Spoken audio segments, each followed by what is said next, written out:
আপনি দেখেন আপনার স্ত্রী এবং আপনি শুয়ে আছেন পাশাপাশি, আপনি একটা মোবাইল টিপতেছেন, আপনার স্ত্রী মোবাইল টিপতেছে, কে কখন ঘুমাইতেছে কেউ জানে না, কেউ জানে না। কারো প্রতি কারো কোনো ভালোবাসা নাই, কারো প্রতি কারো কোনো আগ্রহ নাই, কেউ কারোর সাথে সময় কাটায় না, কেউ কারো ব্যাপারে কনসার্ন নয়। এভাবে আমরা আমাদের নিজেদেরকে তৈরি করেছি। মানুষের জন্য করার সবচেয়ে গুরুত্বপূর্ণ ইস্যুটি কি জানেন? আপনি মানুষের জন্য যা করবেন আল্লাহ তাআলা আপনার জন্য তাই করবে। ওয়াল্লাহু ফি আউনিল আবদি মা কানাল আবদু ফি আউনি আখিহি। আপনি অন্য কোন মানুষের জন্য যা যা করবেন আল্লাহ তাআলা হুবহু আপনার জন্য তাই করবে। আচ্ছা, এর চেয়ে বড় আর প্রতিজ্ঞা কি হতে পারে? এটা আল্লাহ তাআলা করবেন, আল্লাহ তাআলা করবেন।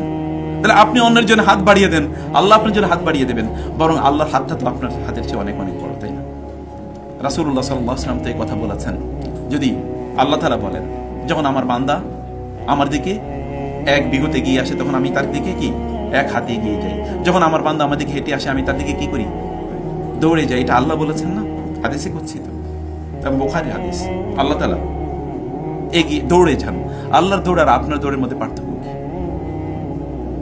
আল্লাহর দৌড় আর আপনার দৌড়ের মধ্যে পার্থক্য